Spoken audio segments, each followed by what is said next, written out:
Todo mundo está procurando por algo, hein, gente? Vocês concordam com isso ou não? Bom dia! Sejam todos bem-vindos a mais um encontro dessa turma de comunicação não violenta, de introdução e prática à comunicação não violenta. Hoje é o nosso quarto encontro. Ó, passamos da metade, hein, gente? Passamos da metade. Estamos assim, começamos a descender, né? E hoje eu quero falar com vocês sobre os sentimentos. Que hoje vai ser do balacobaco, hein? Mas antes, quero saber aqui, vocês conseguiram transformar ao longo dessa semana, julgamentos em necessidades? Conseguiram identificar aí o que você se diz para você mesmo quando você se equivoca, quando você faz uma pataquada? Hum? Alguém quer partilhar aqui como é que foi essa semana?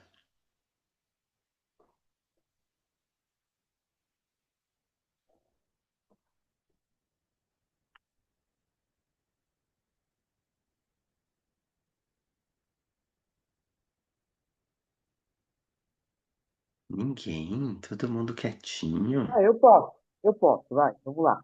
Não, Então, aqui eu tô me organizando aqui. Vocês estão me ouvindo bem? sim. Então, estou me organizando aqui, que eu estou na casa da minha irmã. Na casa da minha irmã, aqui no bairro perto da Casa da Árvore. Nem conheço esse bairro ainda, estou ainda aprendendo. São Paulo, para mim, é um enigma. Não consigo mais entender essa cidade. Então, estou me organizando. Mas, sim, eu e meu par empático, a gente trabalhou bem essas questões. Ainda estou trabalhando muito dentro de mim também, digerindo muito esses mecanismos, né, essas novas maneiras de lidar com os sentimentos e como digerir isso, como processar isso, e como, no meu caso específico, segurar a reatividade, que é basicamente esse o grande X para mim, segurar a reatividade, sentir, segurar, sustentar o sentir, não segurar, sustentar o sentir e pôr para fora de uma maneira saudável, né? E entender que aí a grande questão é entender o que é necessidade, qual a necessidade que realmente eu tenho, qual que é o disfarce, que eu também tenho percebendo que às vezes é um disfarce, necessidade de verdade está dentro desse disfarce. Então, desconstruir esse disfarce e como fazer o lance do pedido, que eu sei que isso é mais para frente, mas numa situação real, tem que fazer todo o mecanismo, né? Eu sei que agora a gente está na etapa antes, mas já me antecipando para as etapas posteriores, né? E como você elaborar o pedido de uma maneira também que não seja violenta. Muito bom. Muito bom. Interessante. Interessante. Dentro dessas necessidades, né? Antes mesmo de. O pedido. É interessante você falar isso, né, Joana? Porque por mais que a gente separe didaticamente para usar o tempo, né? E conseguir criar linguagem para explicar cada um desses pilares, isso acontece simultâneo. Tudo acontece junto. Porque mesmo quando a gente não faz o pedido para o outro, a gente faz um pedido para nós mesmos. Que é, poxa, não vou falar isso neste momento. É possível para mim não falar isso nesse momento? Usando o seu exemplo da reatividade, né? Puxa vida, posso não xingar o abençoado? Posso não abençoá-lo neste momento? Posso. Ou não, às vezes a gente vai abençoar o outro, né? É... Mas eu sei que isso foi uma coisa que eu não falei no encontro, no segundo encontro, onde nós falamos das necessidades, mas é interessante eu pontuar isso aqui agora. Vocês viram, alguém viu aquele arquivo que eu enviei hoje pela manhã das necessidades e sentimentos do coletivo Colibri? Dá uma olhadinha lá no grupo de WhatsApp e, bom, vou até fazer diferente. Vou abrir ele aqui, ó, e mostrar para vocês. Cadê ele? Cadê ele? Já tá aqui. Vamos lá, então, deixa eu pegar aqui o postinho de vocês. Ó, tchum. Cleiton, Oi. eu vi, li e confesso que acho as divisões muito, assim, muito tênues, sabe? Que ali que ele diz no finalzinho que várias coisas que a gente acredita que são a sensação de abandono e tal, que é simplesmente uma reflexão. Eu li umas 3, 4 vezes e continuei na dúvida. O que é o que? E ótimo, era isso que eu ia perguntar e você já se adiantou e falou, achei ótimo, achei ótimo. Porque é isso, era isso que eu ia perguntar, né? O que vocês acharam, né, dessa quantidade de necessidades e sentimentos? Não vou nem entrar no sentimento já, que vai ser já já. Mas você vê que eles dividem aqui em três grandes categorias, né? As necessidades de bem-estar, conexão e autoexpressão. E aí, ali no bem-estar, sustento, e saúde, segurança, descanso, comunidade, empatia, amor e cuidado, autonomia, autenticidade, criatividade e significado. Quando nós entramos em contato com essa quantidade de coisas, eu acho que e aí eu gostei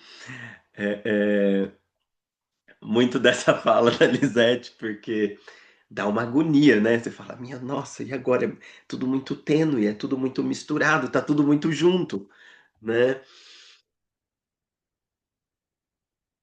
E é isso até que eu quero já confortar um pouco vocês nesse encontro, porque ao entrar em contato com esse universo de sentimentos e necessidades, é natural dar uma agonia na gente, a gente fala, minha nossa, mas eu nunca senti isso, como que isso existe, né? Eu só conheço culpa, vergonha, raiva, medo, tristeza e alegria.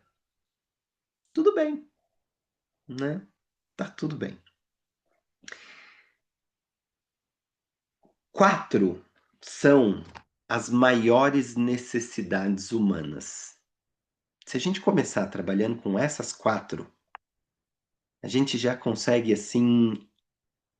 É que nem aprender a falar, né? A alfabetização.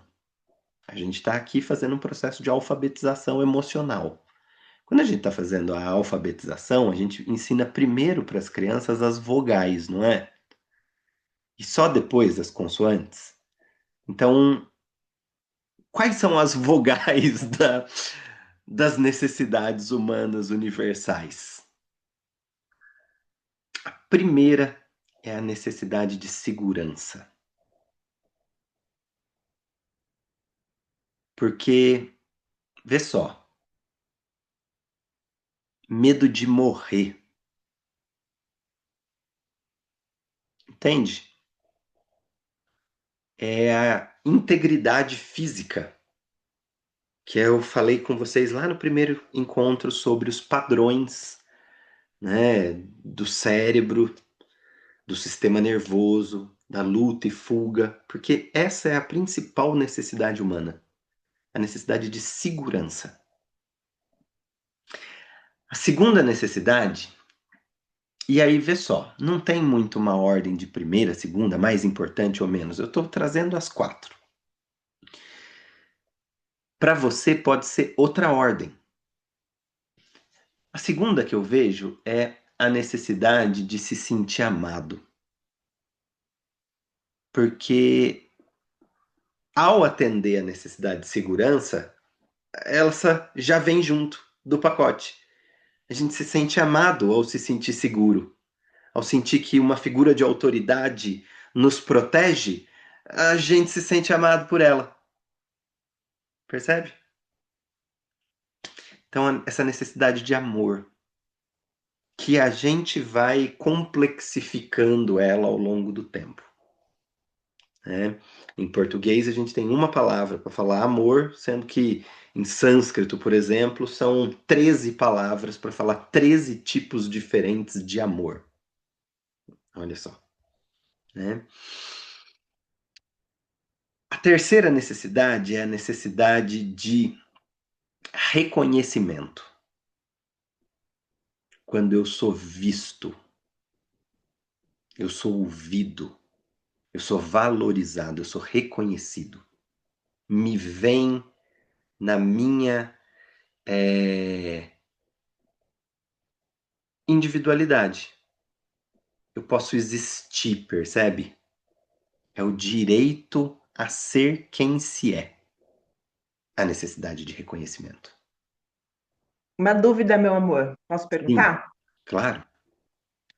Você acha que o reconhecimento ele está junto, eu não, ou está separado do pertencimento? Porque Boa. se a gente pertence, a gente se reconhece, né? A quarta maior necessidade, na minha opinião, é a necessidade do pertencimento. Eu vejo ele como coisas separadas, mas eles são consequência um do outro. Assim como quando eu tô seguro, eu me sinto amado, e quando eu me sinto amado, eu me sinto visto, e quando eu me sinto visto, eu me sinto pertencente. Essas são as quatro maiores necessidades humanas. A forma como nós atendemos essas necessidades são as estratégias que nós vamos adotar de acordo com aquilo que a gente traz em si, né? Com as minhas histórias, os meus traumas, a minha personalidade, o lugar onde eu vivo, a sociedade na qual estou inserido, o momento histórico que eu me encontro, o contexto. É isso que a gente fala muito dentro da comunidade Reflorestamento Humano, né, dentro dessa mentoria anual em grupo, sobre o contexto. Como que nós entendemos o nosso contexto? Como que nós construímos a nossa digital de complexidade? Que é única, né? Então, quando a gente vai falar sobre sentimentos, e aí de novo a gente entra lá naquela tabela gigante, né? E se depara com tudo aquilo, a gente vê que dá uma agonia. Porque nós fomos criados numa sociedade onde nós fugimos do sentir. Porque é difícil sustentar esse lugar. E no encontro de hoje vocês vão entender mais isso.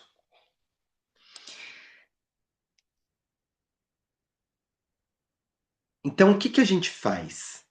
A gente migra para a emoção, que é a reação ao sentimento. Não é o sentimento. E isso é o ponto que eu.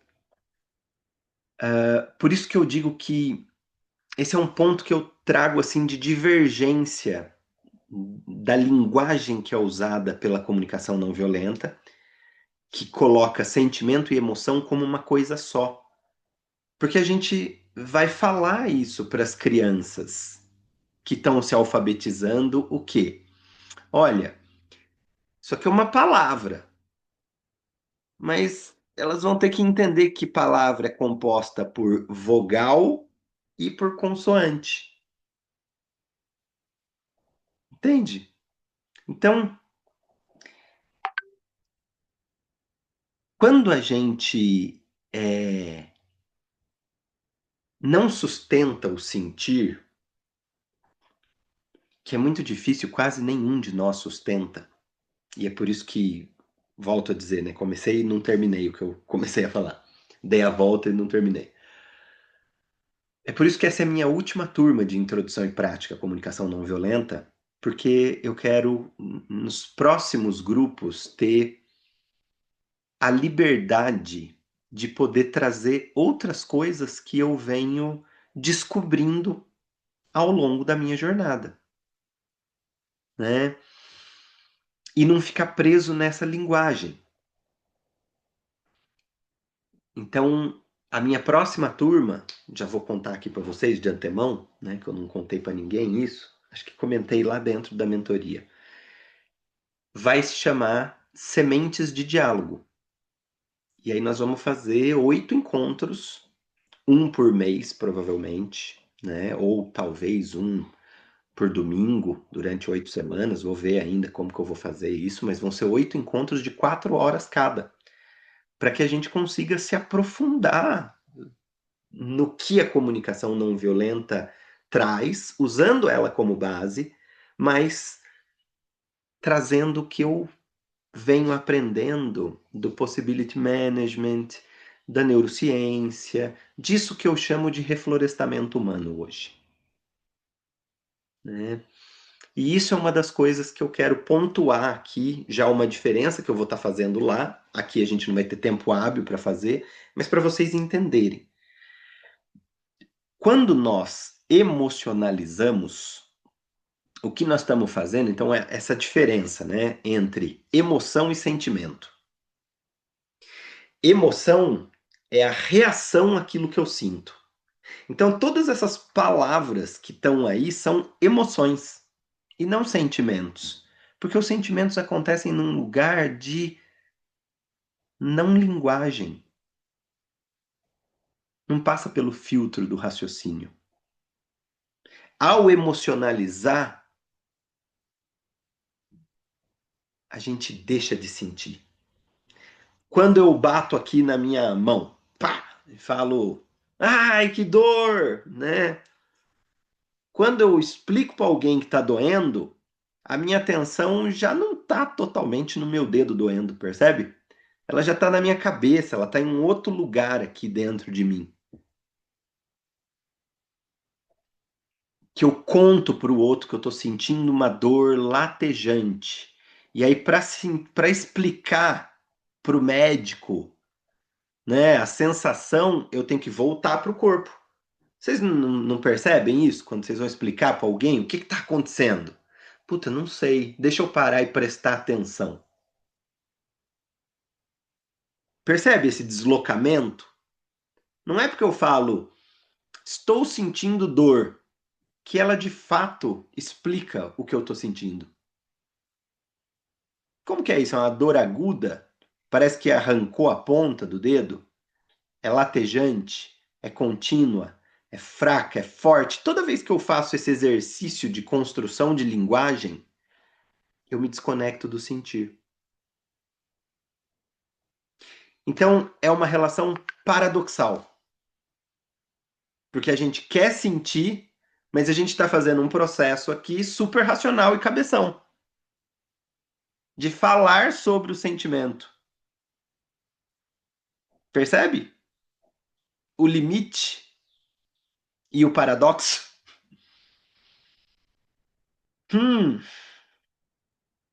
E aí esse que é o ponto. Ao emocionalizar, nós perdemos a oportunidade de amadurecer, de ganhar familiaridade e traquejo com o que nós estamos sentindo. E nós permanecemos imaturos, facilmente manipuláveis, analfabetos emocionais. E é doido, né? Como eu falei esses dias nos áudios de WhatsApp, por analfabetismo ainda tem saída, que é a alfabetização, né? Mas o que fazer quando é ignorância emocional? Quando a gente sabe que a gente não sabe, a gente pode buscar os caminhos para o conhecimento. Mas quando a gente nem sabe que nós não sabemos de algo, como no caso da ignorância, só é possível transformar essa realidade se houver humildade. em reconhecer essa própria ignorância e se colocar num estado de abertura, de honestidade, para aprender aquilo que eu não sei. Voltamos lá para o nosso primeiro encontro. Vulnerabilidade. Se eu não me vulnerabilizo, eu não sinto, percebe? E essa vulnerabilidade não é para o outro. Essa vulnerabilidade é para nós mesmos. Se eu não me coloco num lugar de não saber, e eu já falo, o que eu tô sentindo é tristeza. Tcharam! Pronto, parei de sentir. Eu não tô mais vulnerável para, de fato, sentir a tristeza. Porque agora eu raciocinei a palavra que me desconecta do que eu sinto. É uma tragédia. Aí a gente ri meio que de desespero, percebe? Porque esse processo, como a gente aprendeu que sentir é sinônimo de fraqueza, nós negamos e reprimimos nossos sentimentos o tempo todo, até mesmo aquilo que é prazeroso, a alegria. Porque não, vou ficar alegre aqui, mas aquela pessoa lá tá triste, né? Como que eu posso ser desumano, estar alegre, né? Mas lá na Palestina tá tendo uma guerra, como que eu posso estar alegre? Os povos indígenas estão sendo dizimados, como eu posso estar alegre? Entende? O que que a gente está fazendo com a gente? No nosso interior? Pleito, Sim. quero contar um exercício que eu fiz essa semana para vocês, porque até pelo externo, às vezes a gente é coibido a deixar de sentir. Essa semana teve um dia que eu estava bem alegre, aquilo. Eu falei, eu vou deixar isso extravasar para além de mim, né? E eu fui para a rua, que eu tinha aqui num lugar, e fui a pé, que normalmente eu vou de carro, falei, não vou a pé. E eu fui na rua, e assim, né? Deixei o sorriso largo e transbordar, e cantando, e assim, né? E falando, né? Assim, ai, e lá, e lá, lá, lá. Gente, é impressionante como as pessoas vai passando por nós e elas vão olhando com uma cara feia. E aí, aquilo incomodou mais ainda quando eu cheguei num espaço público, que é o SUS. E no SUS, no posto de saúde, a impressão é que as pessoas trabalham com raiva, né? O tempo todo.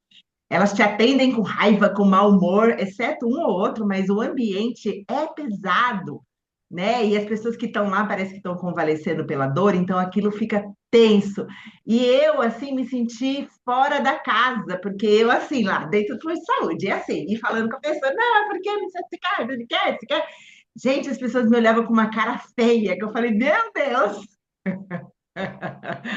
Então, às vezes, o ambiente externo faz com que a gente se feche, né? Deixe de transmitir aquilo que você está sentindo por você falar, nossa, acho que eu estou fora do contexto. Mas é assim, como eu já sou sacada com essas coisas, eu mantive a minha alegria e o outro que se incomodou e pronto, o problema é dele. Mas eu via nitidamente as caras feias para mim, do tipo, que essa louca? Chama o hospício para ela. Então, acho que tem um pouco a ver com isso que você está trazendo também. Total. Muito bom. Muito obrigado. E é muito doido, porque olha só, aquilo que nós conseguimos sustentar, ele reverbera.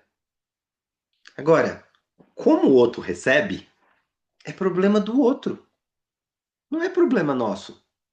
Nosso problema é como a gente responde, como a gente age. Isso é uma questão minha. Tem até os doutores do riso. Vocês já ouviram falar deles? Lembrei deles com esse exemplo da Cláudia, que eles riem e dão risada. Tem uma terapia, né, do riso.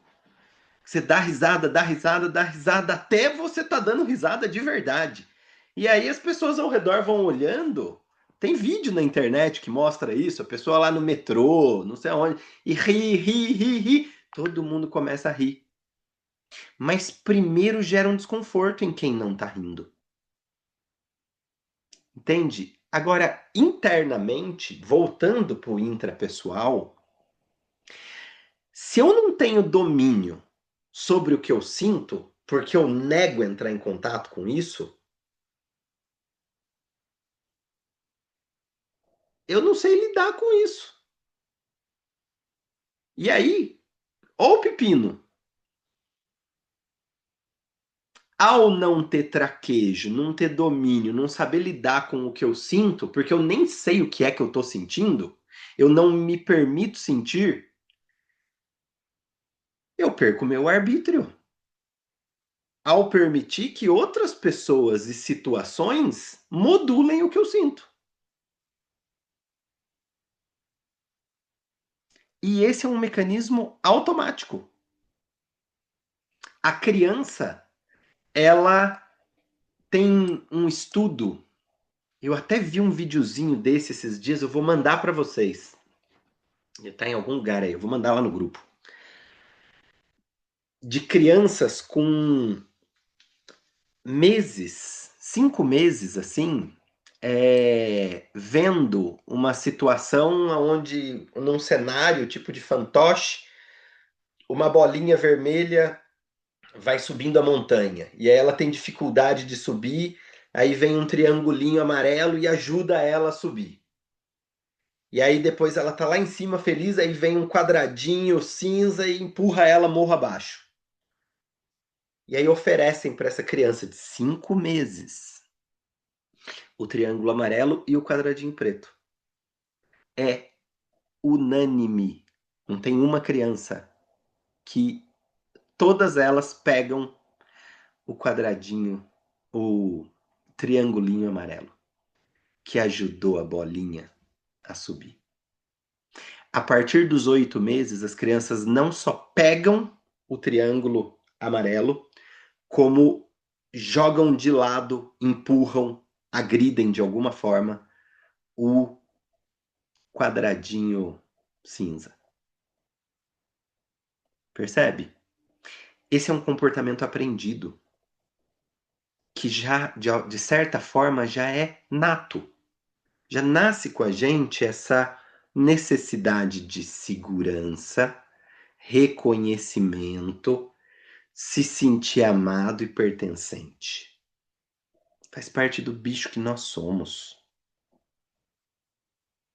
Eu vou mandar isso para vocês no grupo. Fale, Areli. Aqui também, Julián com Mareli. Oh, que legal, vocês dois. Então, até daqui a pouco também a gente se encontra.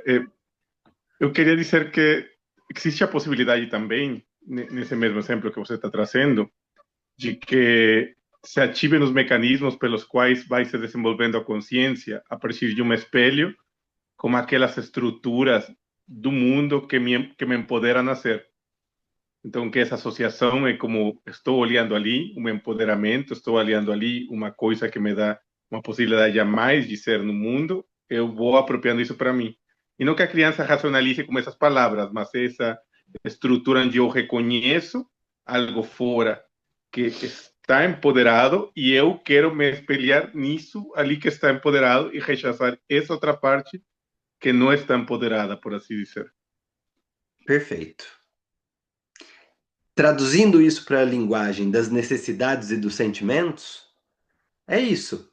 Quando nós temos algo que um comportamento coletivo da família, da sociedade, né, com esses votos familiares, essas crenças sociais que atendem essas necessidades, a gente não questiona a estratégia. Então, vê só, hoje nós estamos com esse conflito, né, que está sendo televisionado publicamente na faixa de Gaza, né, em tempo real. E eu não quero entrar muito assim na questão prática, na questão política da coisa, né? Porque eu me questiono o tempo todo por que esse está sendo televisionado, né, e coberto, sendo que nós tivemos recentemente na Síria, no Iêmen, na Namíbia, em tantos lugares, né?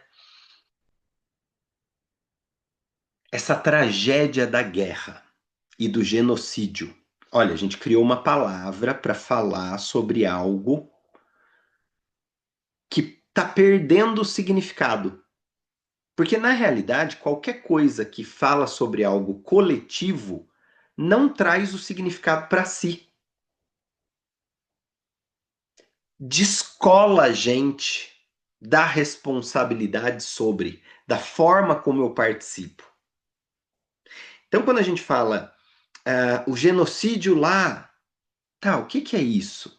Ah, é a morte de toda uma população pela etnia, pela classe social, por onde nasceu, pela raça, pela.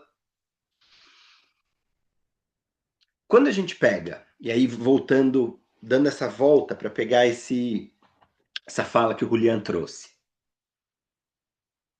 Hoje tem vídeos que circulam na internet, que não são feitos por inteligência artificial, de emissoras públicas,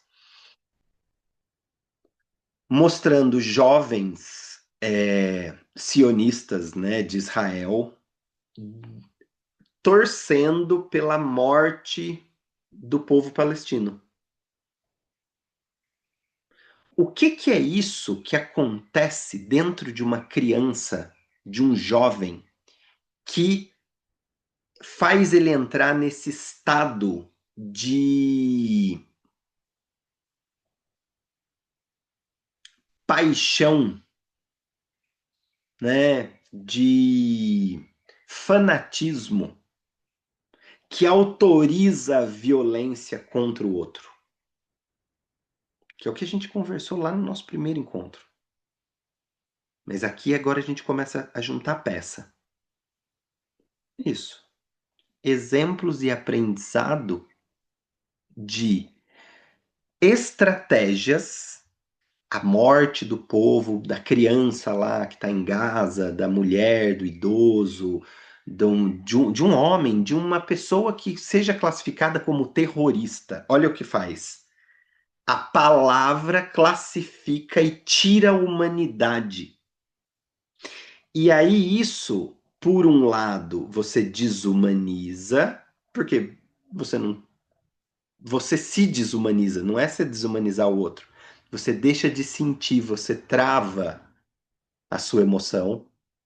E por outro lado, você atende uma necessidade sua, que é qual?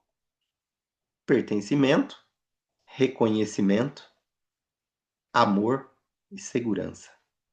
Percebe que essas 4 necessidades estão atendidas dessas crianças que estão com esses vídeos falando morte ao povo. Entende? Vocês entendem agora a gravidade disso que nós estamos conversando aqui? O como que a linguagem é a estrutura que garante a dominação? Porque ela é instaurada dentro de nós. E é isso que a gente faz com a gente, até no prazer. Vê só, quanto tempo a gente sustenta um orgasmo? Uma fração de segundo.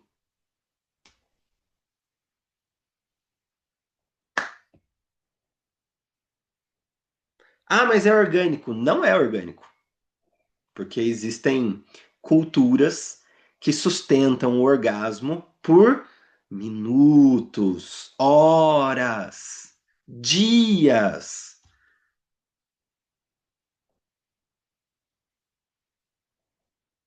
Entende? Então, olha o que a gente está fazendo com a gente. A gente não sustenta nem o prazeroso. Porque nós estamos convencidos de que sentimento é fraqueza. De que sentir é menos. Nós estamos tão cabeção que a gente está raciocinando o sentimento o tempo todo. Né? É isso, Lica. Hum, Tem pessoas que não conseguem se entregar ao amor, em caso de relações afetivas, justamente porque quando pensa em amar, já pensa que vai vir, sei lá, dor, sofrimento, traição, e aí a pessoa não consegue amar, ela só pensa sobre o amor. Muito louco isso. exato. Né? Se vocês não ouviram, ouçam aquele áudio do Desamparo Aprendido que eu coloquei no grupo da turma de CNV essa semana. Por isso que eu coloquei lá. Porque a gente carrega isso. A gente carrega esse sistema de crenças. Né? A gente carrega os vieses de confirmação. Como a Cláudia disse, se eu aprendi que amor é ruim, eu fujo do amor. Se eu fui uma criança que cresceu num ambiente de violência doméstica, onde os pais se agrediam, eu vou querer? O que que eu conheço sobre relacionamento conjugal, marido e mulher? Falo de mim, né? Eu fui ter uma relação sexual é complexo, né? Eu sempre alerta de gatilho, alerta de gatilho. Ahn,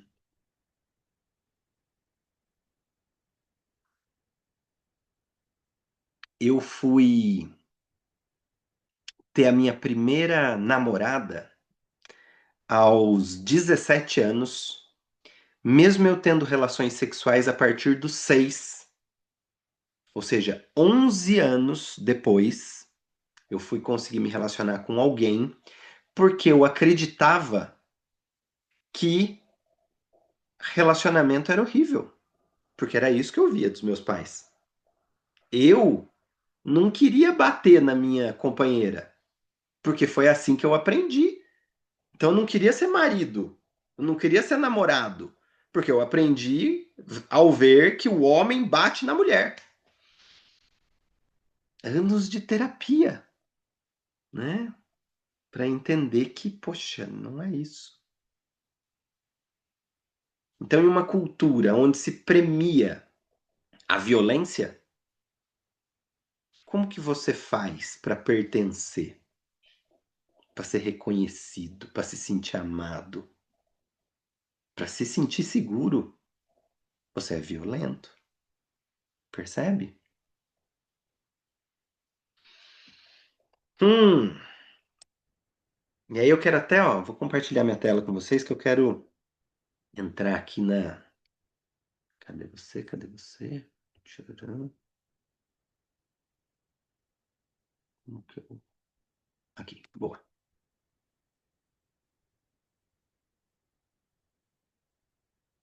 Sentimento é diferente de opinião.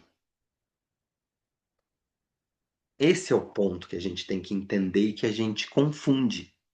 Opinião é o que a mente conta, essas histórias, né? As análises, a condenação, o julgamento, a interpretação, se eu gosto, se eu não gosto, o diagnóstico, a crítica, o parecer, a ideia. Geralmente começa assim. Eu acho que, na minha opinião, quando ainda é assim, já está declarado, né? Sentimento é verbo. Quando eu falo eu sinto, eu não, eu falo um verbo na sequência. Eu não falo, eu sinto que você não deveria. Não, isso não é sentir. Isso é manipulação, né? Eu sinto raiva.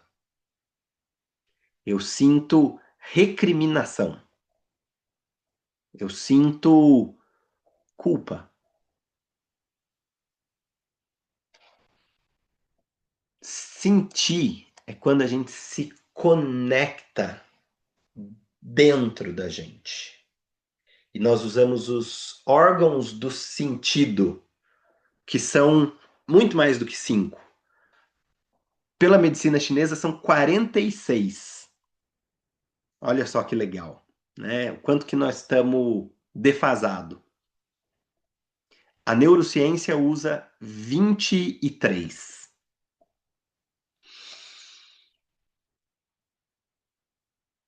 Mas a gente pode falar, né? Quando eu ouço, quando eu enxergo, quando eu tomo, quando eu percebo aquilo que acontece dentro de mim, antes mesmo de raciocinar sobre aquilo. Então, pessoal, o sentimento ele não vai ser percebido pelo intelecto, mas sim pelo corpo. Ao perceber pelo intelecto, a gente parou de sentir. Ao reagir, ai, ai, ai, ai, meu dedo, eu parei de sentir. Tornou emoção. Então, para eu sentir,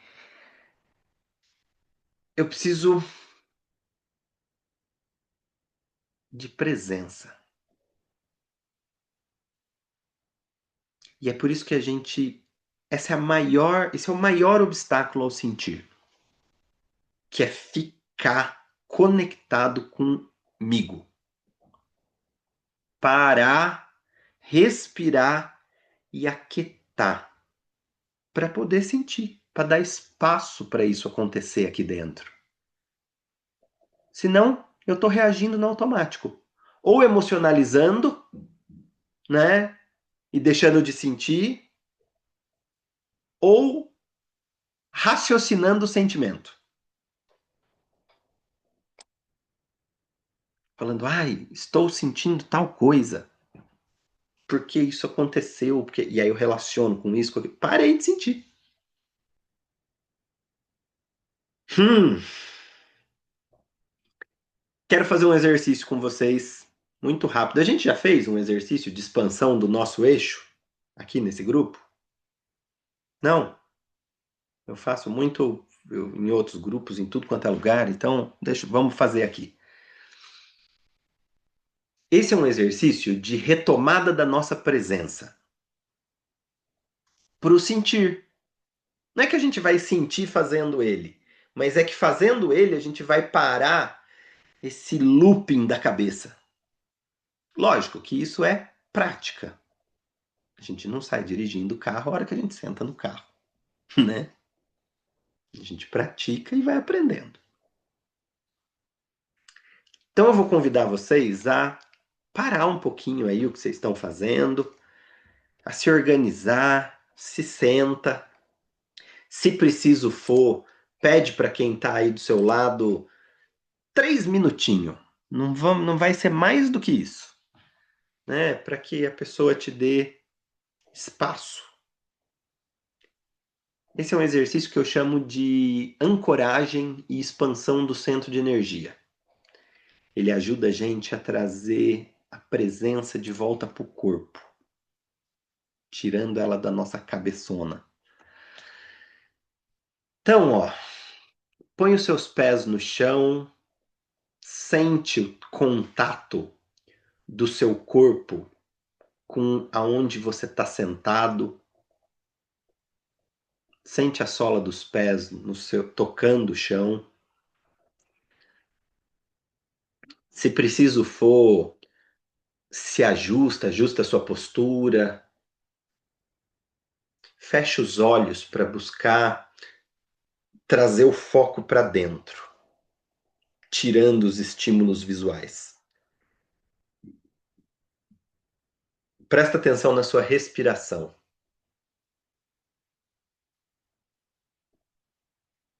Percebe que só ao levar a atenção para ela, naturalmente ela vai fazendo um movimento de se aprofundar e ficar mais longa e mais lenta.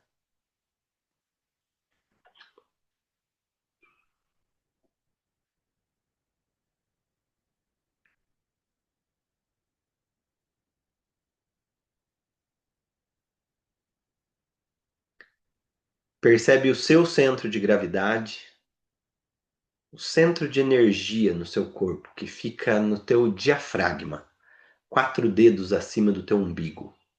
Esse órgão que separa o alto do baixo no seu corpo. Então presta atenção no centro de energia do planeta, nisso que a gente chama de força gravitacional. Percebe a força que ela faz no seu corpo, te puxando para baixo, te aterrando, te dando estrutura, grounding. Sente os pés tocando no chão, sente de novo teu corpo tocando a base de onde você está. Então volta sua atenção de novo para o teu centro de gravidade, para o teu centro de energia e começa a expandir ele. A cada respiração você expande mais. Deixa ele maior do que você, como se fosse uma bolha que vai crescendo, percebe o centro de energia de outras coisas que estiverem próximo a você. Pode ser um animal, uma planta, uma outra pessoa que está do seu lado ou no outro cômodo. Percebe a energia das pessoas que estão aqui nesse espaço, mesmo que virtual, juntos de nós. E vai ampliando. Amplia para a tua casa toda. Amplia para o teu quarteirão,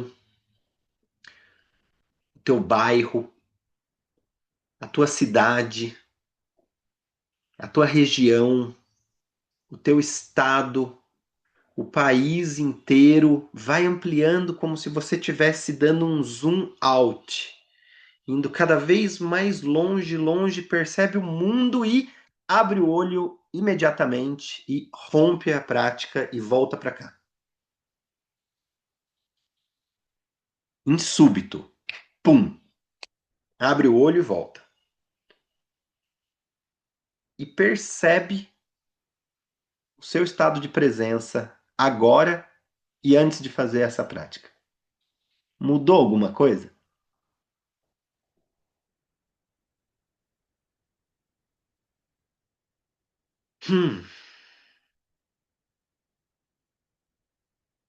Tá mais presente ou menos presente?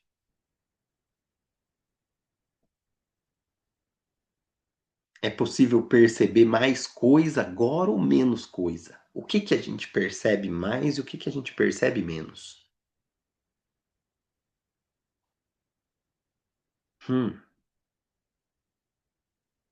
Essa é uma prática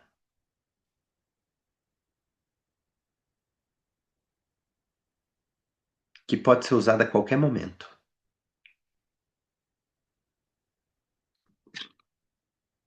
Pega traquejo com ela. Para sempre que você tiver, puxa vida, não tô entendendo o que eu tô sentindo, fulano, sabe aquela hora do fulano me causou isso. Tô sentindo isso porque fulano.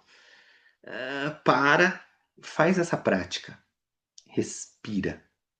Tira a atenção das vozes da sua cabeça e traz a atenção de volta para o corpo.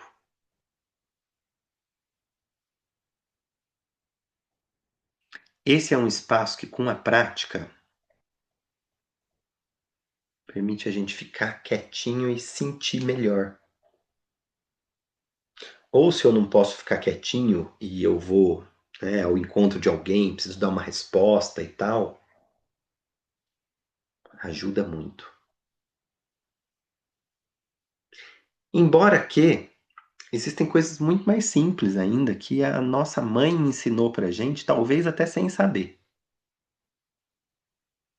né? Quando você fez uma arte bem feita e tua mãe viu, você lembra da reação dela? O que que ela fez antes de reagir daquele jeito? Normalmente elas fazem assim, ó. Ai, meu. Elas ensinam que essa respiração zona funda para não matar o Filisbino. É isso que recruta voltar. Paciência. Respira.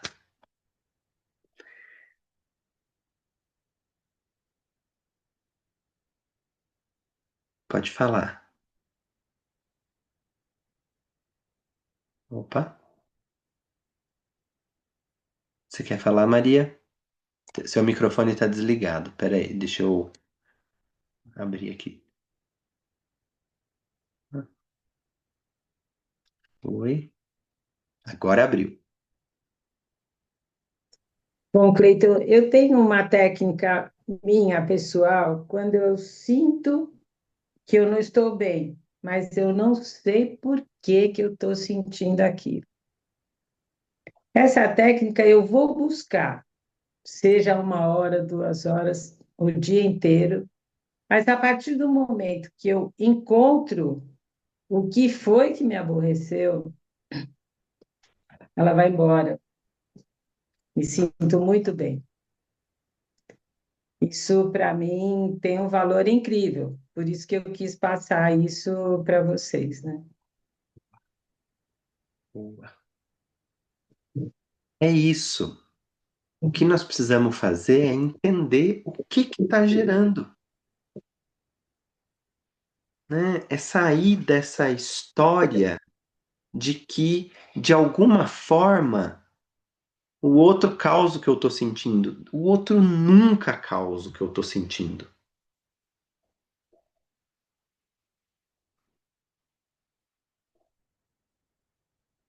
Aquela, naquele documento que eu mandei para vocês, tem uma lista ali de não sentimentos, que são palavras que normalmente nós usamos como se fossem sentimentos, mas não são sentimentos porque dependem da outra pessoa para acontecer, né? Então, ciúme, ahn, inveja,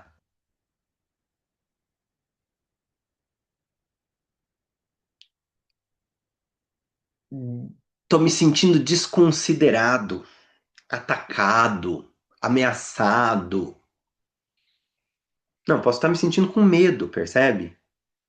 Posso estar com medo da minha integridade física estar em risco. Né? Ai, me sinto criticado. Não, criticado não é sentimento, percebe? É uma percepção. Então, vê só. Quero dar um exemplo aqui. De forma bem didática, assim, de forma bem prática. Eu quero pedir para vocês, alguém aí, ou todos vocês, né, me insultarem. Mas é um insulto de verdade. Não vai falar, ai, Cleiton, você é um bobão. Não. Quero que você fale algo real, de convívio, do que você acha das coisas aqui, né? Da forma como a gente está, da forma como eu estou apresentando aqui. Pode ser sobre a minha didática, sobre a minha pessoa, se você me conhece pessoalmente. Uma crítica, um insulto, mais do que uma crítica. Eu não quero crítica bonitinha, sabe? Como que fala, né? A crítica é sempre uma crítica construtiva. Não quero crítica construtiva, quero um insulto. Quem topa? Não se preocupa que ninguém vai pro fogo do inferno, não. Tá autorizado. Vamos, gente. pode ser verdade ou mentira, não tem problema. Pautado na realidade, né? Melhor. Areli, ó, pronto, uma corajosa aí. Você é um peba. Você fala que faz, você fala que vem, você não sustenta. Você não mostra serviço. Você é um peba.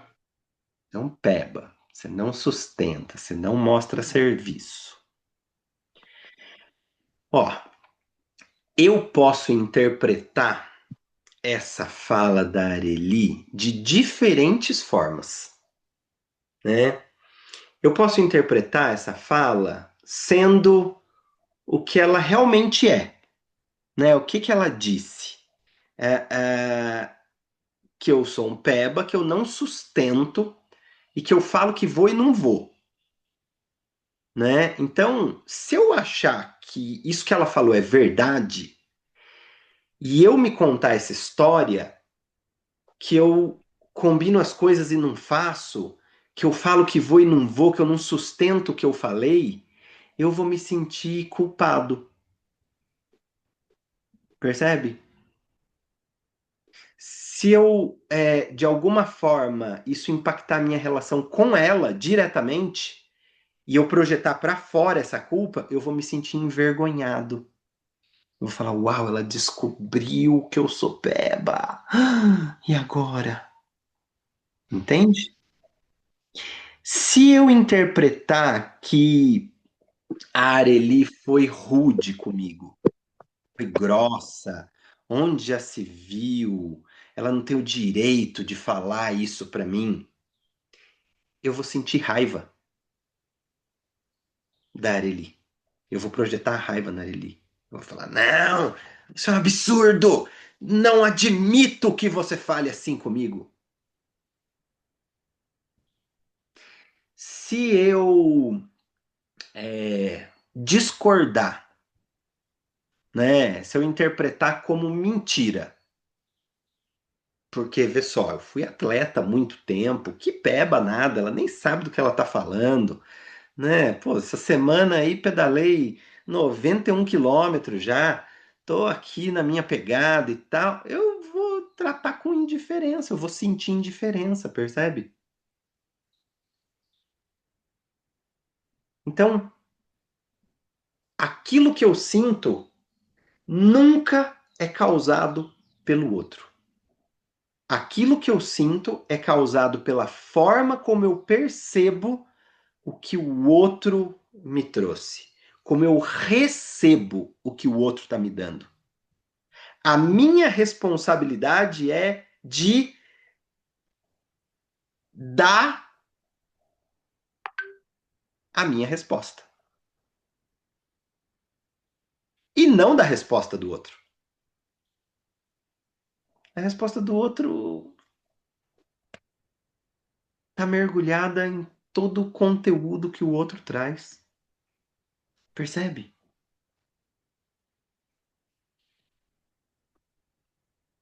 Boa, Areli. Muito bom.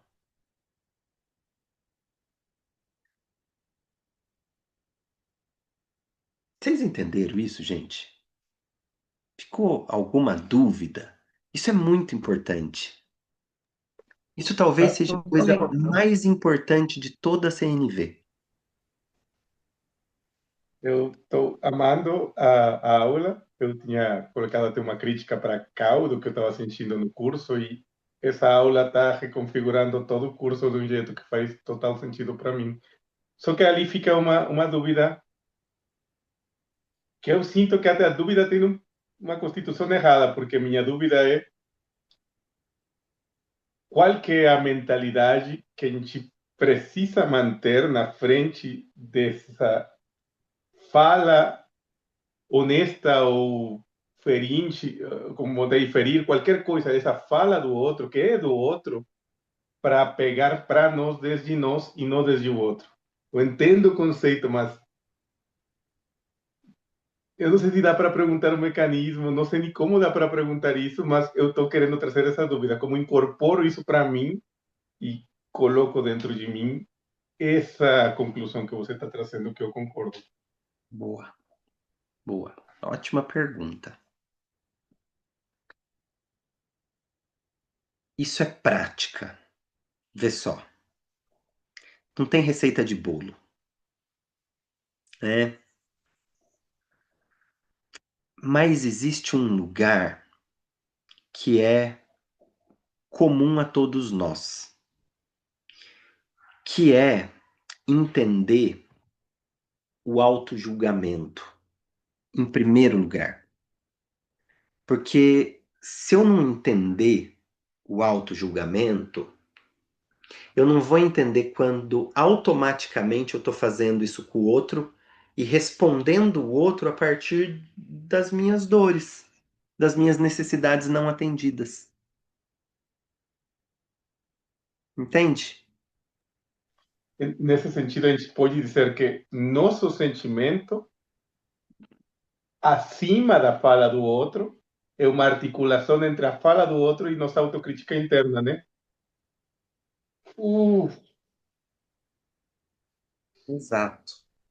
Nossa, Cleiton, você trouxe uma pérola assim de um tamanho absurdo.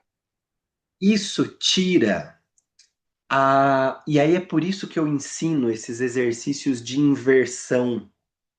O que eu não quero, o que eu quero, o que que isso está me dizendo? Se isso acontecer, o que que acontece comigo então? Porque aí eu volto o protagonismo para mim. E eu tiro o protagonismo da mão do outro. Porque senão, vê só, a gente ia esperar, para eu poder ser pacífico, eu tenho que esperar o mundo estar em paz. Para daí valer a pena. E aí não adianta, Isso é uma entende? solução codependente, porque você está se colocando codependentemente da exterioridade para se autorregular. Não existe auto. Existe Isso. dependência de que a realidade me mime para estar bem. Exato. E aí, vê só, a gente também não pode ir para outra polaridade que é eu sou independente e isolado do sistema. Não, nós somos interdependentes. Então, a gente responde ao que acontece ali, mas o como eu respondo fala sobre mim e não sobre o que está acontecendo ali. O exemplo que você trouxe no grupo de, ao ver o conflito sendo instaurado, eu já percebo que vai dar ruim e eu escolho não falar nada e receber a violência do outro. Vê só. Ontem eu publiquei sobre a violência passiva. Hoje, né? Ontem à noite, pro áudio de hoje, no grupo do Reflorestamento Humano. Aquele é um áudio que é muito importante de vocês todos verem. E amanhã eu quero falar sobre a raiva.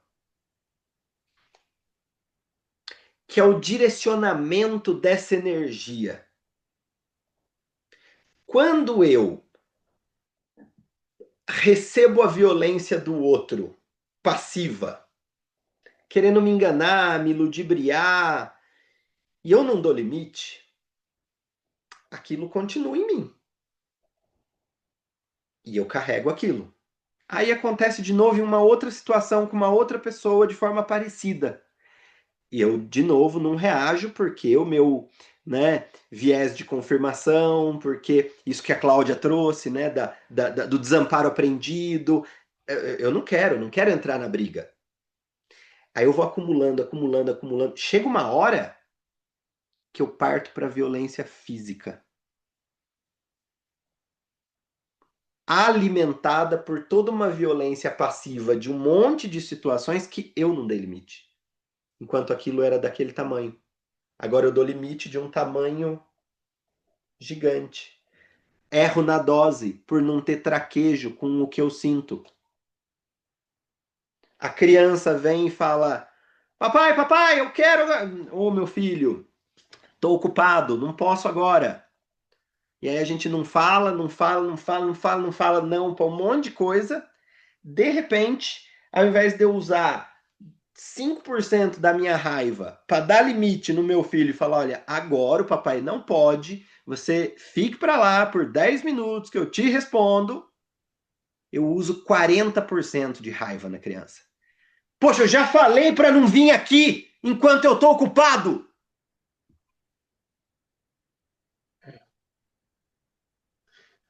Mas, nesse sentido, Cleiton, recuperando o exemplo que eu tinha colocado, eu estou falando que você trouxe uma pérola enorme, porque eu não tinha percebido mesmo esse mecanismo interior. Eu tinha percebido meu auto-julgamento, mas acontecendo, não a raiz se articulando como a cena.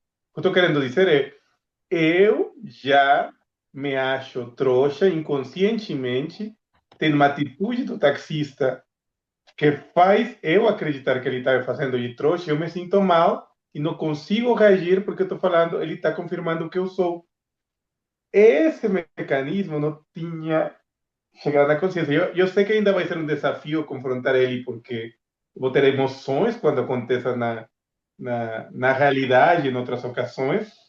Eu não vou me cobrar se eu não consigo, porque é um estado que eu já venho, mas agora eu entendo qual mecanismo vai acontecer para as emoções fluir do jeito que vão fluir, mesmo que eu não consiga controlar elas. Mas pelo menos vou saber, estou sentindo isso porque está confirmando está se articulando com um auto-julgamento meu. Eu estou sentindo, porque estou sentindo a emoção de estar sendo confirmado nesse momento. Perfeito. Ótimo. É comum quando nós buscamos o autoconhecimento, né, o desenvolvimento pessoal, todos vocês que aqui estão buscam isso de alguma forma. Eu conheço vocês, a maioria aqui na individualidade. E entre nós, que de alguma forma ou são terapeutas, professores, orientadores, facilitadores, enfim, pessoas que têm essa busca pela compreensão e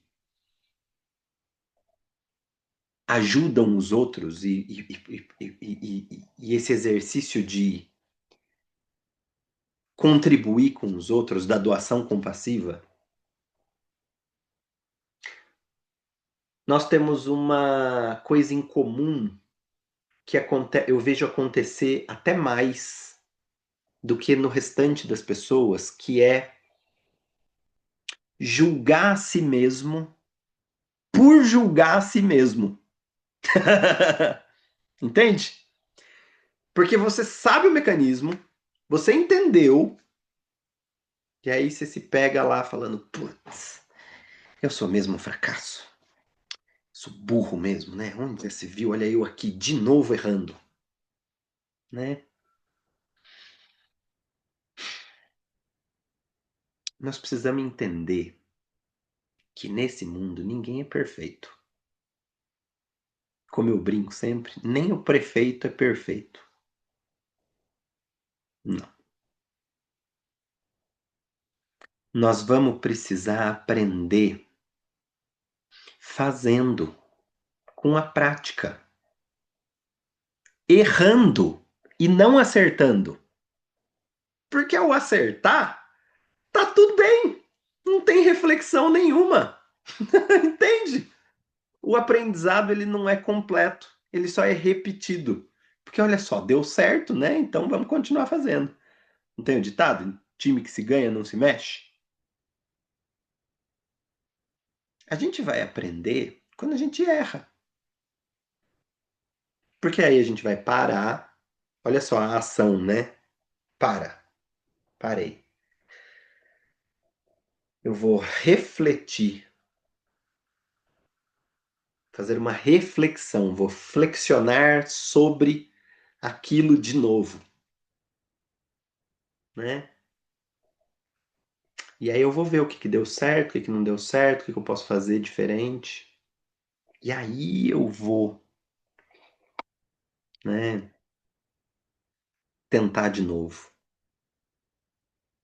E aí tem um ditado que eu gosto muito, que é: tudo que vale a pena ser feito na vida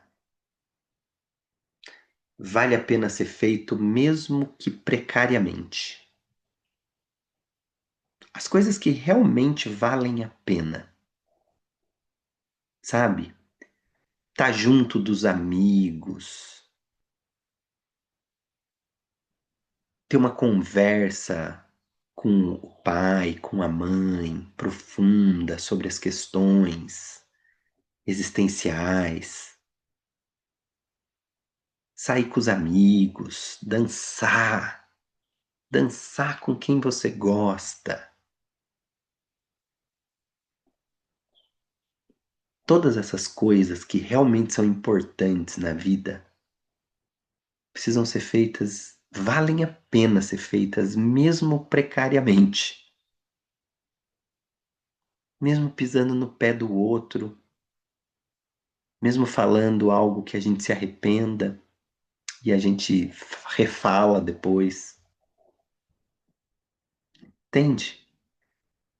A gente tem que entender que nós só ganhamos competência durante o processo com a prática. Não dá pra gente esperar ganhar a competência para ir fazer. Senão a gente não faz. Nós não vive, como diria o seu Mané. Nós não vive. Fala, Cal.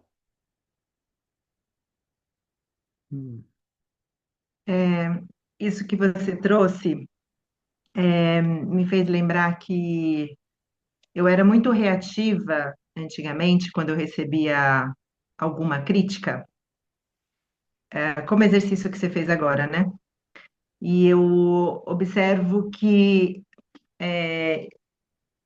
eu ficava muito nervosa e reativa porque eu gostava daquela pessoa que estava me trazendo aquela crítica e eu não conseguia entender por que que ela me via daquele jeito se eu não me via. Então, o meu desgaste, que aí eu acabava entrando na reatividade, era eu querer convencer aquela pessoa que aquilo que ela estava dizendo não tinha nada a ver.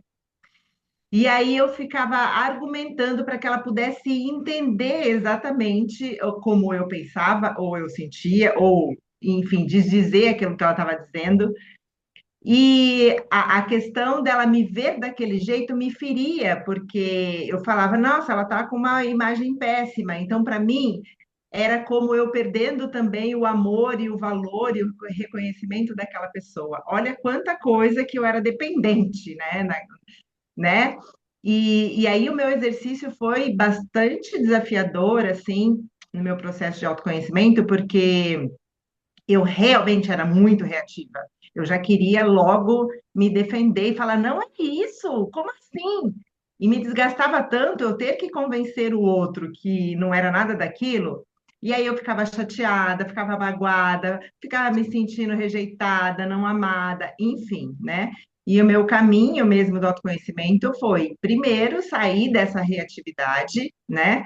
Entender que o que o outro pensa, eu não vou mudar nunca aquela cabeça, a não ser que eu mesmo observe aquilo que ele está trazendo para dentro de mim e eu module aquilo. Bom, deixa eu entender o que que é isso que essa pessoa está dizendo. E não mais perguntando para ela, mas perguntando para mim, né? E aí eu falava, bom, nossa, isso tem um fundo de verdade. Vamos mudar alguma coisa? E aí eu fazia meus caminhos de mudança.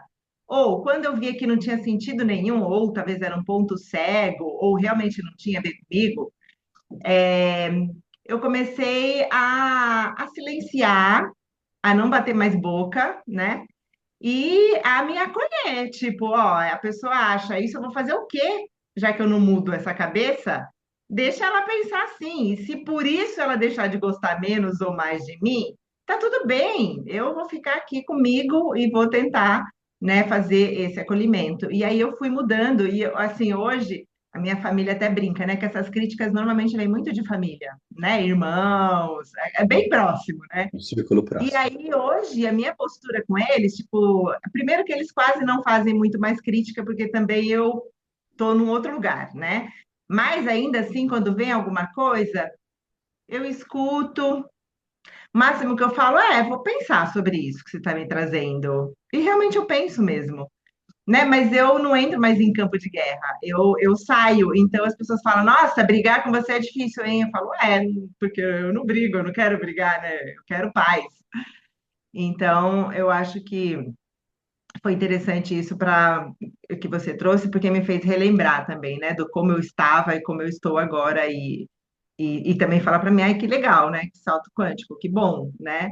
E hoje, quando um amigo fala alguma coisa também, às vezes eu ainda me dou, né? Porque a gente ouvir coisa ruim de gente que a gente gosta é difícil, né, gente? A gente quer mudar o outro, né?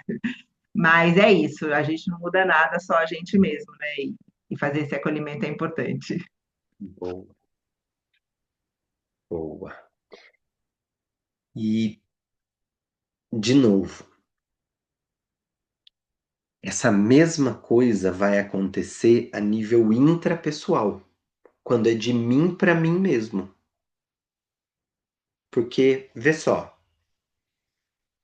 a minha frustração, a hora que a gente começa a entender que o que eu sinto é causado pela forma como eu raciocino, pela forma como eu me conto essa história, a gente começa a ficar frustrado com a nossa própria reação e não mais com a reação do outro. Porque a gente começa a entender que muitas das vezes nós estamos sentindo coisas que não são reais. São relacionadas à história que eu estou me contando e não ao fato. E da mesma forma que eu emocionalizo e nem sinto, ou raciocino o que eu estou sentindo e também não sinto, ou até mesmo sinto algo decorrente de uma outra história que não tem nada a ver com a situação, o outro também está nesse lugar. Entende? Então, vê só. Uma das coisas mais difíceis no nosso processo de crescimento, de maturidade emocional,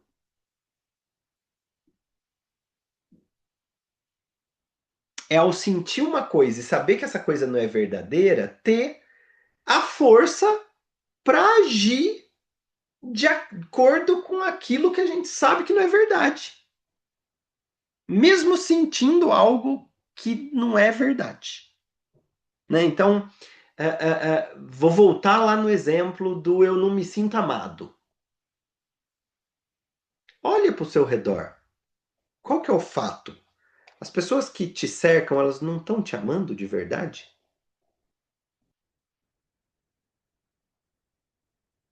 E mesmo se elas não estiverem te amando,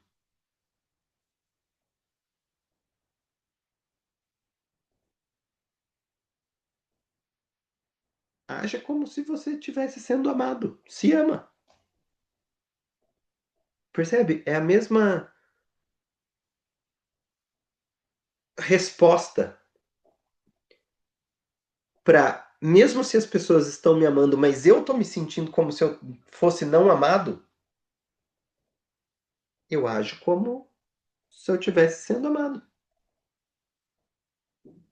Num momento eu vou me sentir não amado, no outro dia eu já me sinto um pouco mais, na outra semana eu já me sinto mais, a hora que eu vejo eu estou começando a cansar dessa dissonância cognitiva. E aí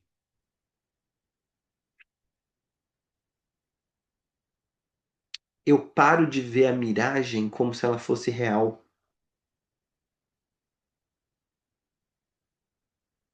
Entende? E eu paro de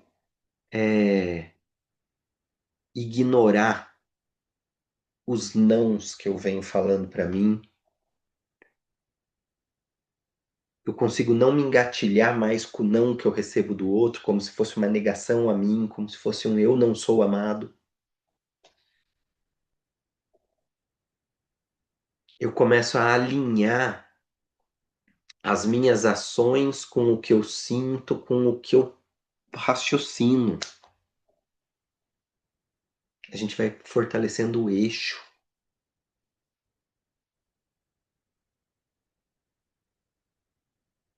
Né? Então, o grande desafio que eu vejo, e eu não sei, eu quero escutar de vocês também,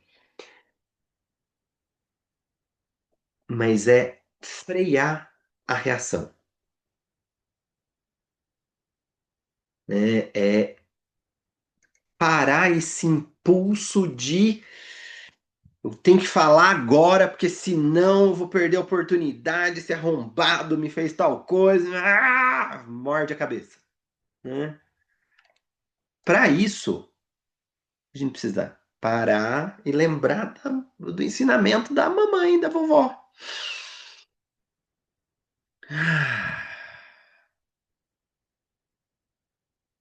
Nos nossos primeiros encontros, eu ensinei uma respiração que chama respiração fisiológica.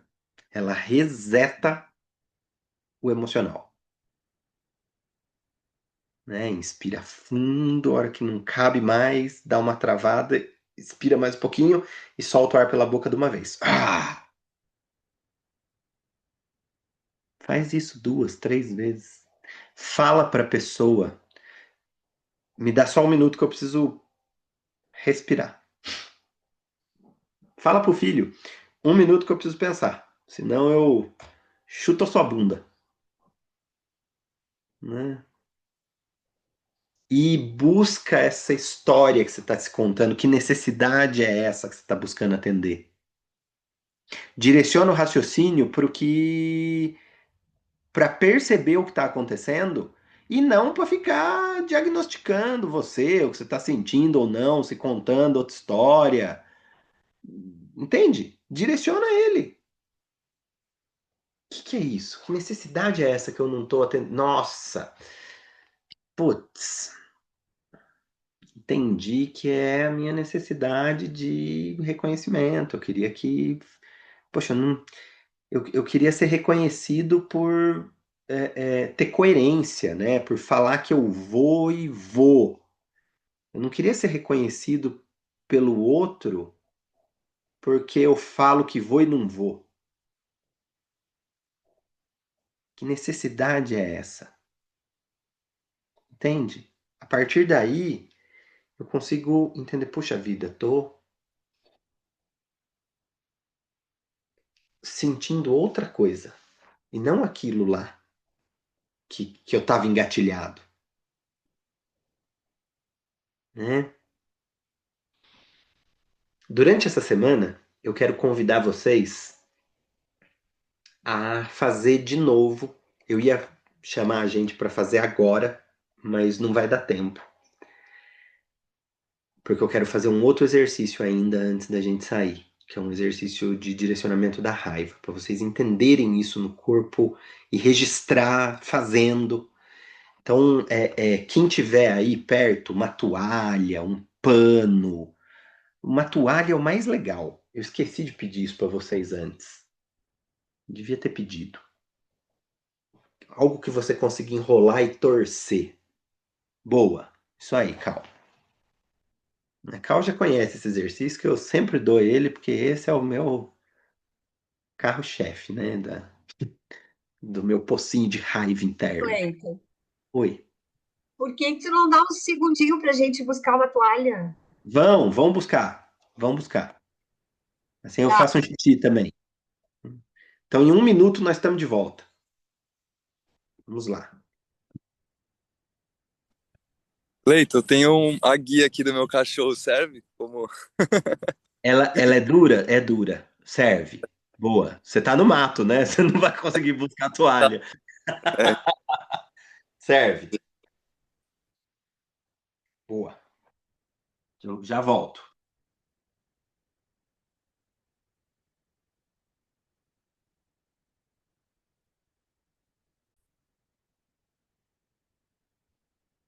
Uma coisa que é importante a gente entender é que todo sentimento ele é importante para o nosso desenvolvimento. Ele nos mostra algo sobre nós mesmos, sobre o atendimento ou não de alguma necessidade. Então, não existe sentimento bom ou ruim, porque todos eles estão a serviço da vida. O grande lance é a gente decodificar, ter competência em fazer isso. Mesmo esses sentimentos que são tidos como ruins, né, que o Marshall chamava de seus grandes amigos, né, medo, culpa, vergonha, tristeza. Nem tristeza. Ele nem usava culpa e vergonha, porque ele botava culpa e vergonha como um só. Ele falava medo, vergonha, depressão e culpa. Ele usava assim, culpa e vergonha, né? Esses quatro, medo, culpa, vergonha e depressão, eles são sentimentos que nos tiram do fluxo. E aí é por isso que depois eu vou falar mais sobre eles. No último encontro eu vou falar um pouco mais. Como algumas coisas que a gente tem como sentimentos não são sentimentos, né? Porque mesmo a culpa e a vergonha, elas são causadas por estímulos externos, percebe? Depende do outro para acontecer. Mas todos os sentimentos, eles podem ser lidos de uma forma boa ou de uma forma ruim, né? Vou compartilhar com vocês, ó, que página que é essa?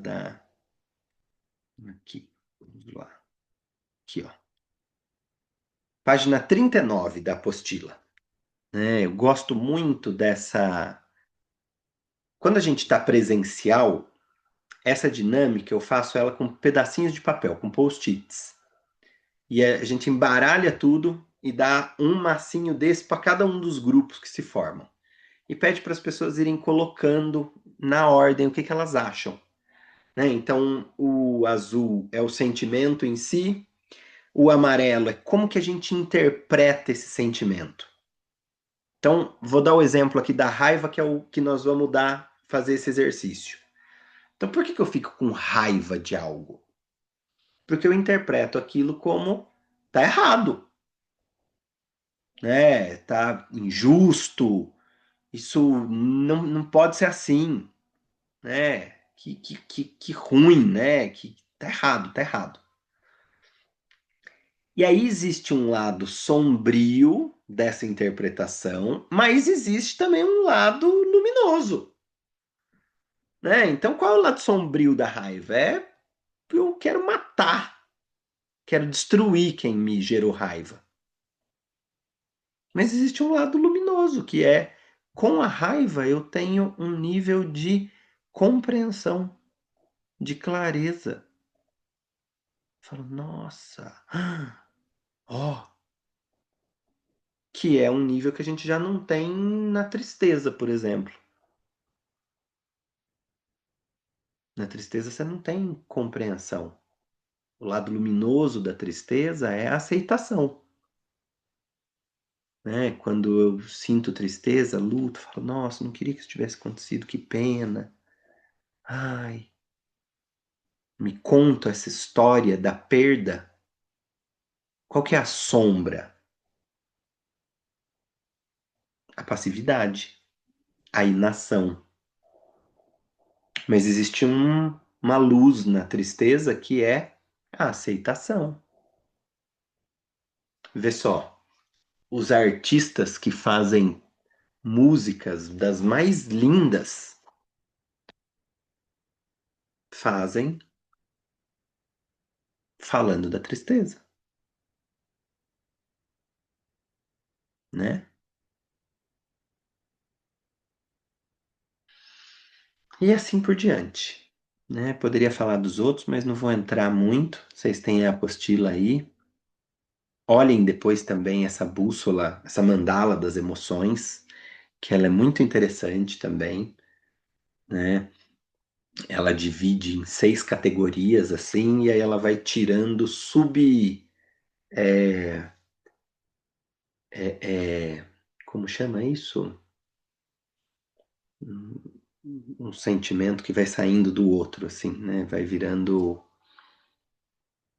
Esqueci a palavra. Derivados? Derivados. Boa palavra. Serve. Então, deem uma olhada na apostila toda, né? E aí façam esse exercício nessa semana, né? De pegar esse não. Pode ser o não que você tomou de alguém aqui do grupo, se você fez o exercício ou não, né? Pode ser um exercício de algo que você vem carregando e quer levar para essa prática com o par empático, né? E aí façam uma encenação como se fosse um teatro assim de psicodrama, onde o seu par empático vai ser a pessoa que vai te falar ou não. Ela vai representar essa pessoa que falou ou não. Então, por exemplo, no caso do taxista, que nem o Julian tinha trazido no grupo, que eu comentei aqui hoje, né? Então, alguém que vai fazer com o Julian, pode ser que o Julian não queira fazer esse exercício, mas só aqui para dar o exemplo, né? Alguém faz o papel desse motorista, né? Que vai falar, poxa, não, vou te levar por esse caminho aqui, entende? Para que daí você reviva a situação, respira, sente como que esse não do outro te atravessa. Porque o não é só uma palavra, não vou fazer o que você quer. O não pode ser uma manipulação do outro te levando pelo caminho errado, para fazer você pagar mais pelo taxímetro rodado, entendeu?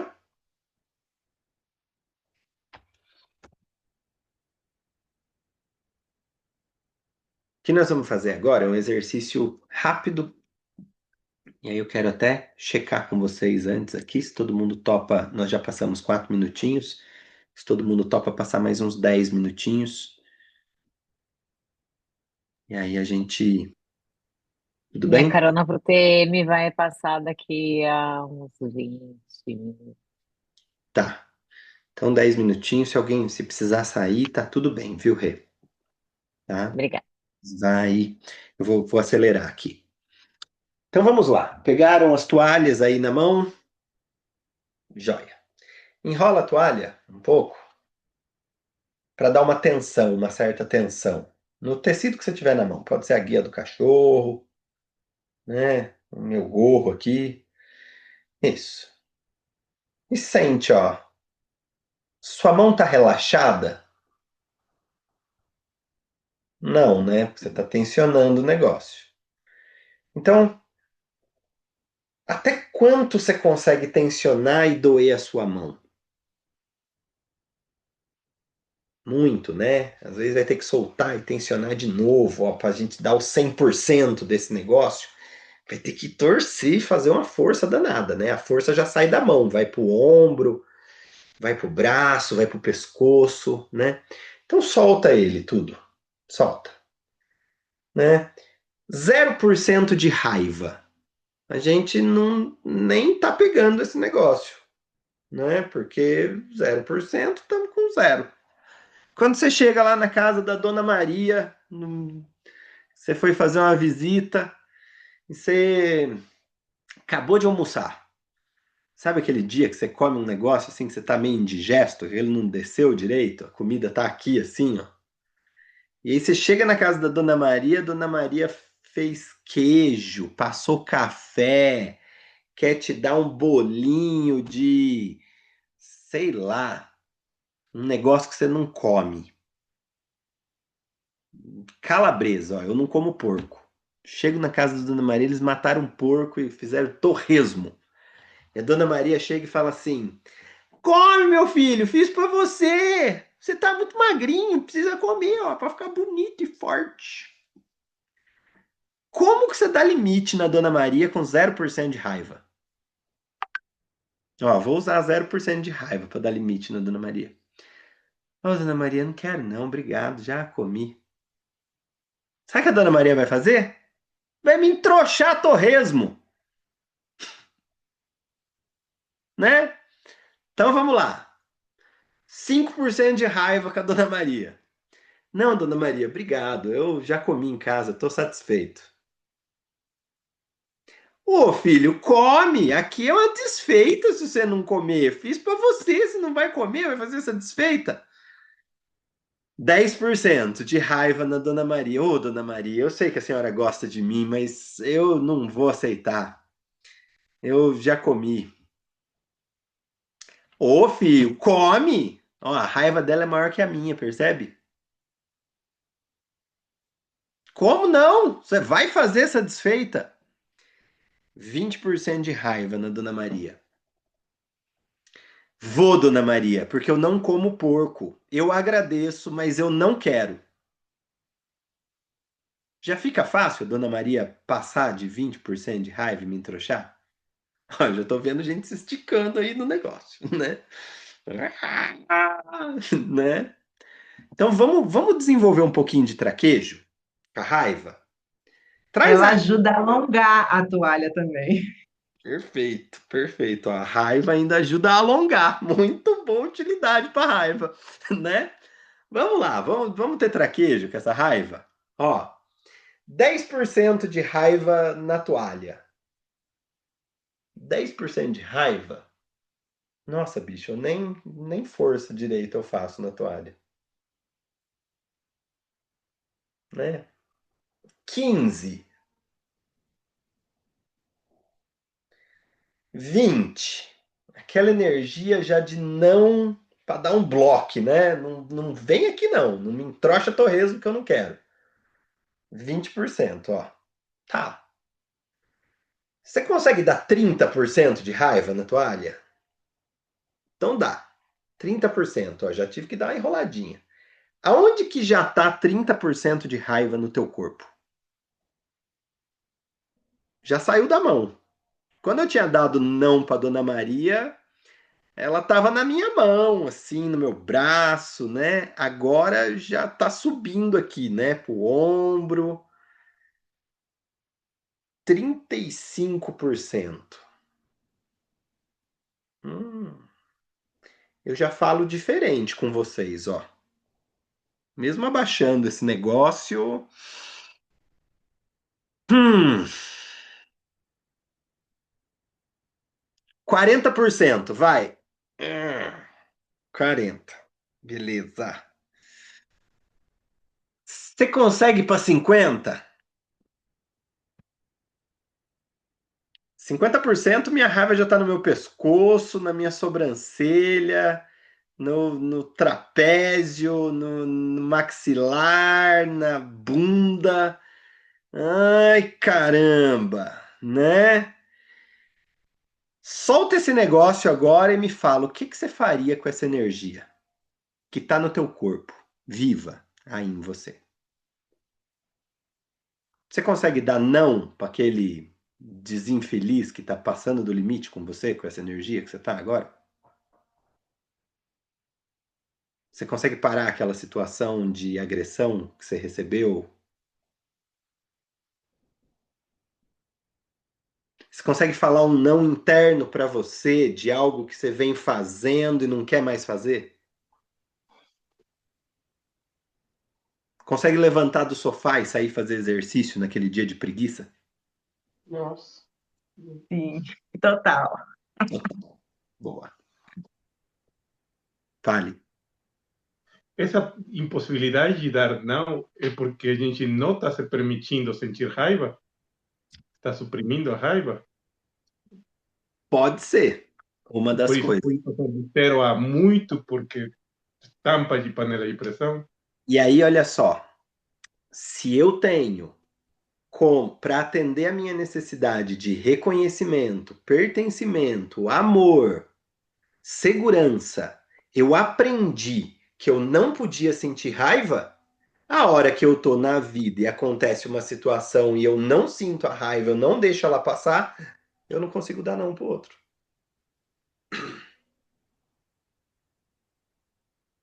Caramba, peraí. A gente precisa se apropriar do que a gente sente, que mesmo que os outros chamem de mal, de que isso é mal, de que isso é ruim, de que mulher não pode sentir raiva, de que homem raivosinho é ruim, porque vê só, ao homem é autorizado sentir raiva. Vou deixar você falar, Eli. Deixa eu só concluir. Não, tu repete que o meu ouvido seletivo deu uma bloqueada. O quê? Essa frase que você falou da raiva. Meu ouvido seletivo fez pá! Nossa, não lembro exatamente o que eu falei, mas eu vou falar de novo. Ahn, Falou da conexão com o auto-julgamento, com a maldade, com a isso. supressão. A gente não aprendeu a sentir raiva, especialmente as mulheres. Porque para a mulher, sentir raiva era visto como você é feia, você não vai casar, você não é uma boa menina, homem nenhum quer mulher com raiva. A gente vive numa sociedade patriarcal, machista. A gente não pode esquecer disso. Aos homens ainda é meio que autorizado a raiva, porque é coisa de menino, né? Eles estão lá se batendo, brigando. Olhe lá, porque se a raiva for direcionada contra a figura de autoridade, ela não é permitida e não é aceita. Olha aí os conflitos que estão acontecendo no mundo. A hora que as pessoas se unem e falam greve geral, desce o cacete. Manifestação dos professores, botou a raiva para fora, desce o cacete. Repressão. Você falou para uma figura de autoridade, você tá errado, que, ó, tá falando desse jeito, você não pode falar desse jeito com o chefe. Opa! E aí esse que é o pepino. Por não ter traquejo com o que nós sentimos, a gente não sabe dosar e modular. Entende? E aí eu volto no exemplo da criança. Como eu não tenho traquejo com a minha própria raiva, a hora que uma criança vem e, sei lá, chuta o copo que eu avisei para ela que estava ali, ao invés de eu dar 10% de raiva nela e falar, porra, meu, vamos ter que. Vai lá, pega, aumenta para 20. Pega lá o pano agora para limpar essa caca que você fez. Eu dou 40 e dou-lhe uma petarda com a força do meu antebraço, entende? Ferrou, traumatizo.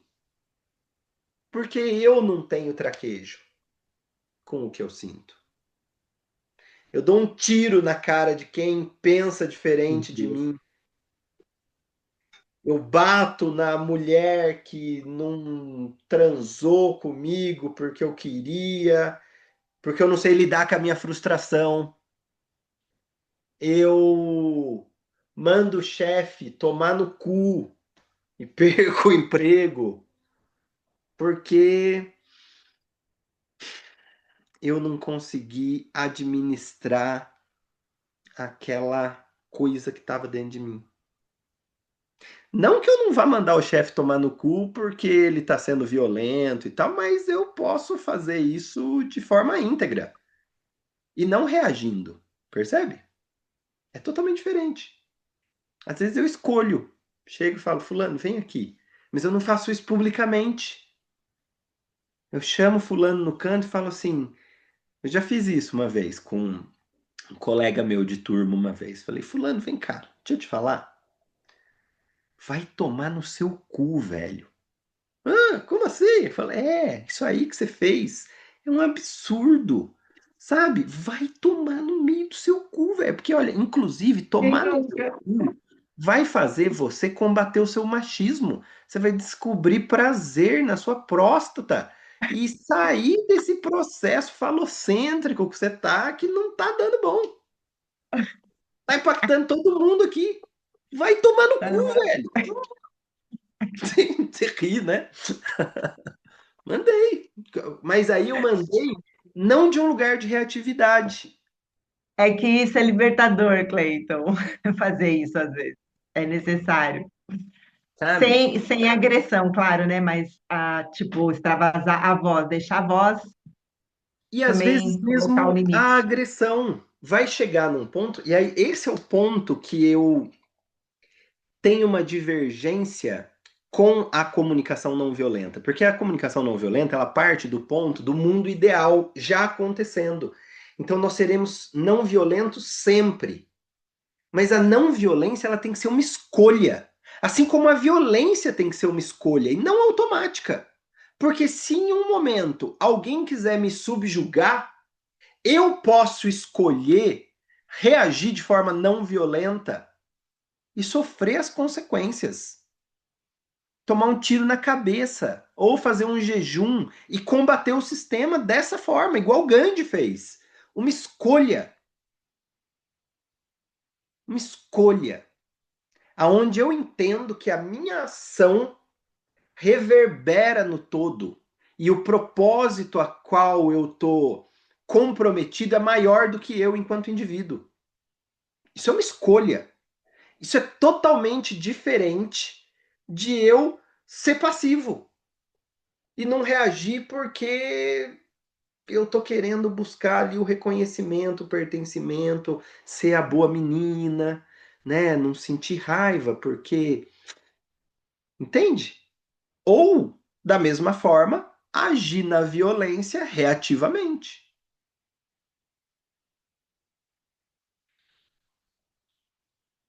Entende o tamanho do. Entende que o buraco é mais embaixo? Porque a gente vive num mundo aonde as pessoas julgam, assim como eu. As pessoas são violentas, assim como eu. Meu sistema imunológico é violento. Que bom! As pessoas manipulam e dominam uns aos outros, assim como eu.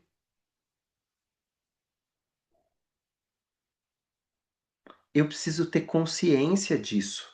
Porque senão a gente vai se colocar numa postura de pseudo-iluminado e que está resolvido. E aí o problema são os outros, né? Sartre. O inferno são os outros. Não! O inferno são como eu interpreto os outros dentro de mim. Porque senão eu nem ressoava. O outro me falava um negócio, eu não entendia. Se eu não tivesse dentro de mim, ao Areli falar seu peba, eu nem entenderia o que, que é isso, o que, que é peba. Ah, você combina e não faz. Se sempre eu combinei e fiz, eu não ia entender o que ela estava falando. Entende? Esse é o ponto. O trabalho, ele é interno, a responsabilidade, ela é interna, mas ele vai repercutir a nível interpessoal e a nível sistêmico. E aí é o ponto. A partir do momento que eu não me permito sentir, eu tô sendo fascista comigo. É difícil usar essa palavra porque ela remete a um sistema de governo. Eu vou falar mais sobre isso nos áudios agora ao longo dessa semana no grupo do Reflorestamento Humano, que eu quero elevar o tom ali, dar uma paulada por conta de todas as coisas que estão acontecendo no mundo. Mas o fascismo não é um sistema de governo.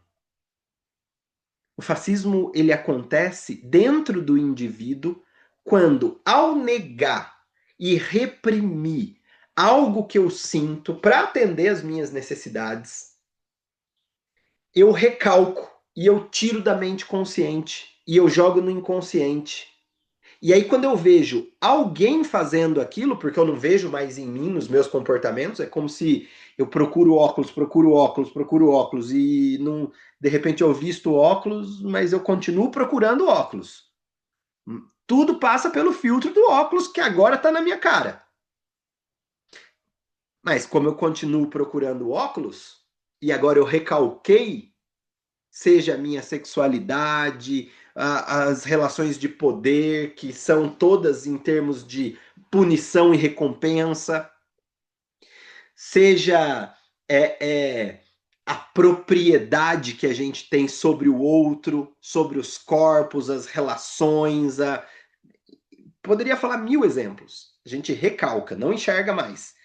A hora que a gente vê no outro, aquilo salta, a gente não vê mais na gente. Só que aí, como eu não acolhi em mim, não trabalhei, meus botões estão todos virados para fora, a ação do outro aperta o meu botão e aí eu autorizo a violência no outro. Tem nome isso. Chama fascismo. Todos nós temos isso em algum nível dentro de nós. Porque senão isso não estaria acontecendo no mundo. Eu falei que o encontro de hoje não ia ser tão confortável, né? E a gente precisa olhar para isso. Sabe? Porque senão o inferno vai continuar sendo os outros. E não nós. E a gente precisa olhar para isso quando a gente está fazendo isso com a gente. E se julgando por se julgar. A gente continua fascista. Percebe? Então a gente precisa tirar esses rótulos do fascismo, que é um grande negócio, do genocídio, que é do racismo, sei lá, do machismo, e ir para dentro. O que isso quer dizer? Dentro de mim, onde acontece? Como que eu faço isso? Que classifica, nomeia. Não é o machismo, é quando eu corto a fala da Cláudia que entrou aqui falar, eu cometi um ato, não é de machismo, é de desrespeito à pessoa. Que isso no todo virou esse pacote, que é importante a gente ter a linguagem para olhar para a causa, mas ela não pode tirar a responsabilidade da gente, do como eu ajo na primeira pessoa com isso. Ela não pode me desconectar de qual necessidade eu estou tentando atender, de que sentimento está vivo aqui agora, de qual necessidade o outro estava tentando atender com aquele comportamento e que sentimento está vivo no outro agora. A gente não pode se desumanizar através de uma linguagem incitando uma violência passiva com isso. Porque ao virar para o outro e falar seu machista, eu estou sendo violento, passivo. Ao classificar o outro numa linguagem estática. Entende? É isso, gente. Tinha muito mais coisa para falar para vocês, mas deu nossa hora. Sei que muita gente aí tá indo pro terreiro também, que eu vou encontrar boa parte do povo aqui daqui a pouco. Ao longo dessa semana, eu vou partilhar com vocês alguns áudios no grupo do Reflorestamento Humano. Então, quem não tá lá ainda, entre, que eu quero dar continuidade nos assuntos que eu queria trazer aqui, não vai dar tempo, lá no grupo. Tá? Então vocês vão atender. Amanhã eu já quero falar sobre mais um pouco sobre a raiva, né? Como que a raiva é uma virtude, né? Então é isso. Ó, tirei uma cartinha aqui da palavra da criança que é paz. Olha que carta bonita. Paz é quando a gente não tenta convencer ninguém. A gente deixa o outro fazer as coisas do jeito que ele quer, porque confia nele e sabe que ele pode fazer as coisas muito bem. Deixe que os outros expressem sua própria sabedoria. Uau. As maravilhas do oráculo, né? É isso. Meus queridos, usem o grupo, da turma de CNV para deixar comentários, dúvidas, chamar as práticas de parempático, né? A Cláudia entrou em contato com vocês essa semana perguntando como é que tá. Então, quem ainda está sem grupo, sem par, façam as práticas, porque é a prática que nos leva a ter, a ganhar competência, tá? No cabeção só não acontece. A gente acha que aconteceu e é tiro no mar, né? Aquele canhãozão que a gente acha que tem e o tiro é tiro de espoleta. Pá! Né? Então pratiquem aqui num espaço seguro, com um par empático, para que você possa errar e aprender errando, tá bom? Saúdo a presença de cada um de vocês, em seu nome honro sua ancestralidade que permitiu você estar aqui partilhando o bem mais precioso que você tem, que é a sua presença, seu tempo de vida, a paz que você carrega dentro de você e pode semear nesse mundo. Vamos juntos. Até um futurinho breve, para quem eu vou ver já já, até já já, para quem a gente vai ver só durante a semana, até a semana. Beijos.